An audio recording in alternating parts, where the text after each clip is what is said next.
It's a beautiful evening for men's soccer here on the shores of Lake Michigan in Evanston, Illinois. As tonight, the number 9 ranked Michigan State Spartans visit the unranked Northwestern Wildcats. And with that, we welcome you here fieldside at Martin Stadium. My name is Will Greer. Happy to have you with us on this Friday evening. Tonight, Michigan State coming in 10-2-2. Northwestern, on the other hand, 5-9 overall. But the Wildcats have won 3 in a row on a hot streak for the first time really all season and trying to carry that momentum into tonight's match against the number 4 in the RPI, Michigan State Spartans. A couple players to watch. We'll begin with Northwestern. Offensively, Camden Bisher, certainly the guy to watch. He's a junior midfielder, leads the team with 2 game-winning goals, also leads the team with 8 points, 4 assists, and 2 goals. If Northwestern is to have any kind of success against a defensive-oriented Michigan State Spartan bunch, it will probably have to go through Bisher tonight. And I mentioned that defensive-oriented bunch for the Spartans because they are second in the nation in shutouts coming into this one. They shut out their opponents, in fact, 9 times in their first 14 matches this season. And a big reason why, Jimmy Haig, a redshirt junior goalkeeper, who is second in the nation with those 9 shutouts. It's tough to get goals by Haig, and he should be a guy to watch for Michigan State. Again, it's number 9 Michigan State against unranked Northwestern. We're happy to have you with us on this Friday evening. Kickoff just moments away from Evanston on BTN Plus. I want to welcome you back to Camelback Ranch in Glendale. Will Greer back alongside you from high atop Camelback Ranch here in the desert for game number 3 of this 3-game set between Northwestern and Omaha. Northwestern dropping game 1, 14-8 yesterday, then dropping game 2, 10-5. But alas, a new day to try to win a baseball game. And we just heard the Northwestern huddle break down the third baseline and heard a lot of hooping and hollering, a lot of energy down that third baseline. So hopefully this is a recharged, well-rested team today, and hopefully the Wildcats can take down the Mavericks in game number 3. Starting lineup time now. We'll begin with the visiting Omaha Mavericks. I suppose both teams are visiting, but Omaha, the official visiting squad for all 3 games this weekend. Their starting lineup looks similar to what we saw yesterday. It's Cole Thibodeau batting first, playing third base, then Braden Rogers batting second and playing first. Keel Crumweedy, the transfer out of Montana, bats third and plays short. Grant Supanchik getting the start at DH and batting fourth. Ben Polinsky batting fifth, playing right. Adam Caniglia batting sixth and catching. Parker Smeckel batting 7th and playing left. Tyler Daughtry is in center. He bats 8th. And the freshman Max Gamm rounds out the lineup and bats 9th. He's at second base today in game number 3 of this series. What do you know? Cole Thibodeau making his way into the left side, and we're just about ready for baseball. About 30 seconds before our scheduled start time of noon Mountain Time as Quinn Lavelle goes through his windup and delivers a fastball that misses inside into Thibodeau for ball 1. Lefty-lefty matchup to get us going. There's just one lefty in this Omaha starting 9, and it's the guy at the dish right now, Thibodeau. 1-0 outer half for strike 1. Quinn Lavelle, a marquee signee for Spencer Allen in year number 3. Lavelle was recruited by the likes of Duke, Boston College, Virginia Tech, Ohio State. Here's some ACC programs, a rival Big Ten program as well. The 1-1 tails outside for ball 2. But Lavelle opted to come to Evanston, and he's getting his first taste of college baseball today at Camelback Ranch. 2-1, fastball right down the middle. Not sure what Thibodeau was looking for that time, and the count now even at 2-2. Quinn from the third base side of the pitching rubber holds the baseball around his chest, fiddles around with it in his glove, gets the sign from Jack Kelly, and delivers a 2-2 changeup that swung through for strike 3. How about the first career strikeout for Quinn Lavelle? Needed 5 pitches to get it. He retires Thibodeau swinging, and there's one away in the Omaha half of the first for Braden Rogers. Lavelle looking as advertised that time. Heard from Josh Reynolds earlier this week. Quinn has a mid to high 80s fastball. Good breaking stuff as well. And he's a really smart, composed pitcher out there. First pitch into Braden Rogers. The batter now misses inside for ball 1. The line that Coach Reynolds used was that Quinn is the lefty version of Hank Christie, which is music to the ears of Northwestern baseball fans. As good a pitcher as Hank was in his first year with the Wildcats. 1-0 tails outside. A fastball tailing away from the righty Rogers that time, and the count 2-0. Braden Rogers, one of 4 junior college transfers in the starting 9 for Evan Porter today. 2-0, get me over fastball is in there for strike 1. Rogers played last season at a community college in Oklahoma. He was 3 for 9 in both games of the doubleheader yesterday. Hit a triple and a couple singles. 2-1. Outer half for strike 2. Lavelle again working back into the count, and now he's evened it up at 2 apiece. Again, a 67-degree Sunday afternoon now in the desert. Partly cloudy skies above. Inside beautiful Camelback Ranch here in Glendale. 2-2 slider, inner half, strike 3. Quinn Lavelle dealing early on in his collegiate career. 2 up, 2 down, both via the K. And there's 2 away in the first for Keel Crumweedy. Lavelle looks composed, looks confident out there. He gets the ball right away from the infield after they threw it around and wants to come right back to the dish. Working efficiently out there. Fires a fastball at the knees into Crumweedy for strike 1. Northwestern in its alternate black tops today with the Northwestern in purple lettering across the chest. The white pants, the purple caps. 0-1 from Lavelle. Bit of a hitch in the delivery, and that might have fooled Crumweedy as he swings through a fastball. And the count 0-2. Omaha in their home white uniforms with the black numbers trimmed in red, the white pants with the black piping down the sides, and the dark batting helmets. 0-2 from Lavelle into Crumweedy. In on the hands fastball, fouled down the first base line as Crumweedy stays alive. Our umpiring crew, David Condon has the plate. David Uhl is at first. Grady Smith at second base today, and Timothy Catton is at third.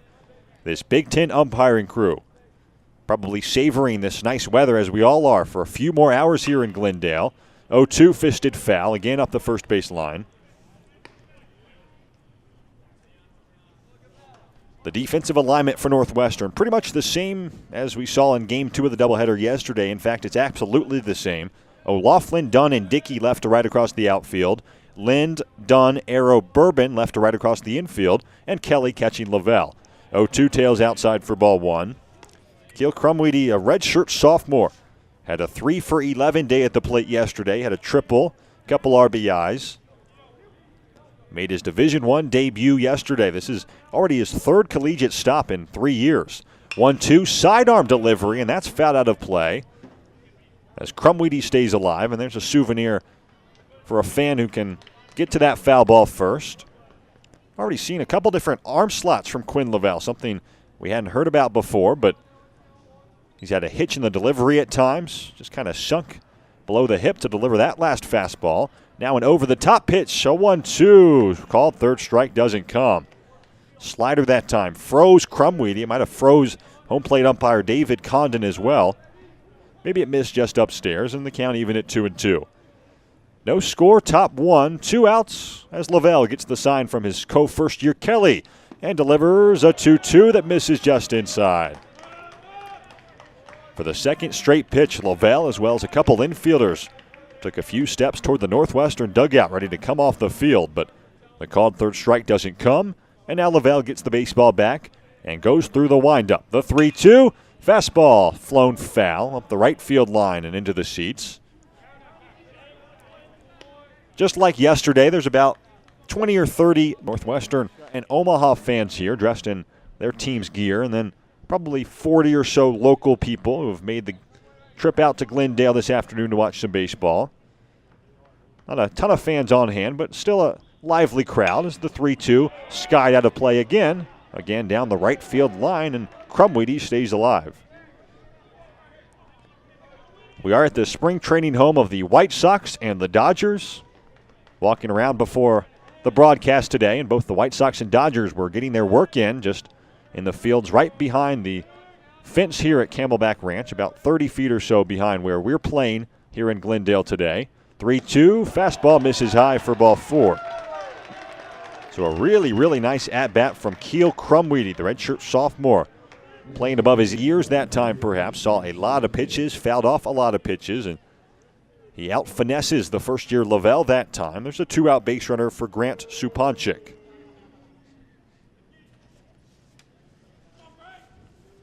Another righty coming up. Again, there are 8 righties and just 1 lefty in this Omaha starting 9 against the southpaw Lavelle. Supanchik standing 6'4", 260. Open stance from the right side. Looks like a power hitter. Looks like an imposing threat in there. He swings at a first pitch fastball, launches it to deep center. David Dunn racing back. His cap falls off, but he makes the play back on the warning track for out number 3. We mentioned it yesterday. The dimensions here at Camelback Ranch are quite large. That 410 to straightaway center. Supanchik probably hit it 390.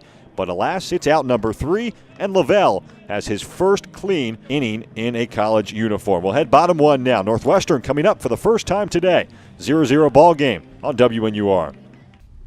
Welcome inside our cozy Sports Night studios. I'm Lindsay Armacost. And I'm Will Greer. We're happy to have you along for the ride tonight. And without further ado, we begin with football and an instant classic at Ryan Field. High drama moments in sports, a combination sweeter than a well-made ice cream sundae. And following an action-packed overtime win over Iowa last week, Cats returned to Ryan Field Saturday with the chance to get to 2 games over 500 for the first time all year against number 16 Michigan State. Back to the Sunday reference here quickly. This one had extra sprinkles and a big old cherry on top. We head to Ryan Field for the highlights. Hope that the local Dairy Queen is open late tonight. Cats haven't beaten a top 20 team in 3 years. Number 16 Sparty up 10-0 early, but midway through the second, Garrett Dickerson, the recipient of this pass, it set up first and goal for Northwestern, and then 4 plays later, this is a huge play. Pat Fitzgerald rolls the dice, Thorson sneaks it in, Cats within 3, but wait, there's more. A Kubander 35-yarder late in the half made it 10-10 at intermission. Good vibes only at Ryan Field. Fast forward to the 4th, Justin Jackson's first career pass attempt. A dandy. He finds Skoranek, Northwestern up 7. Final minute of the game now. Sparty needs 88 yards and a touchdown to tie. 88 yards and a touchdown they would get. Lewerke to Felton Davis III. 2 letters, so much meaning OT. Cats get it first. They waste no time. Second play of overtime. Thorson to Cam Green. And you up 7. They needed 1 stop to win the football game. But the Spartans apparently had nowhere to be. Davis again from Lewerke. These teams would trade scores again in the second overtime. So we went to the 3rd tied at 31. And in the 3rd, Thorson finding Nagel on the crossing route. Flynn does the rest, stumbling across the goal line. You got to go for 2 in triple OT. Northwestern converted, so they were up 8. The Spartans turn to respond now. And really a fittingly wild into the football game. Gaziano causes the fumble. Lewerke picks it up, scrambles, and on 2nd down, he lobs toward the end zone. Nate Hall there for his first career pick, and you can warm up the post-game meal in the locker room. Cats win consecutive overtime games for the first time since 2007, and our Tyler Kindle was at the party. With the bright lights in full effect for Northwestern football's first ever November night game at Ryan Field, it was the Big Stop defense that shone brightest, paving the way to a 23-13 win over Purdue and the team's 5th Big Ten win in as many weeks. From a defensive standpoint, some big stops. I thought the defensive line again was, really solid. That defensive line allowed just 40 rushing yards, totaled 3 sacks, and stopped Purdue on 3 out of 4 4th down attempts. How did they do it? I think just focusing on our first step. Coach Long really emphasizes explosiveness and practice, and we were just able to replicate that tonight. As for a thoroughly average night for the Wildcat offense, which scored its only 2 touchdowns in the second quarter, Bennett Skoranek's 117 receiving yards and a touchdown were a bright spot, surely not overlooked by Skoranek's quarterback. He's playing great. He's been playing well all season. He's aggressive, which is nice. And when the ball goes up in the air, I'm pretty confident he's going to come down with it or get a call. And so it's nice to have a guy like that. We haven't had someone like that in a while. And speaking of rarities for Northwestern football, the Wildcats are now on just their second 5-game Big Ten winning streak in the Pat Fitzgerald era. Anytime you win 5 in a row and you're in conference play, it's not an easy feat. No matter what level of football you're at, grade school, high school here, or divisional play in the NFL. And I think our guys have a lot of confidence right now. I think they see the return on the investment, and I don't believe that they're going to stop that type of work ethic. And as tough to believe as this might be, the Wildcats will try for their first 6-game winning streak since 1996 next Saturday when they welcome the 5-5 Minnesota Golden Gophers. From a frigid Ryan Field in Evanston, Illinois, I'm Will Greer, NNN Sports.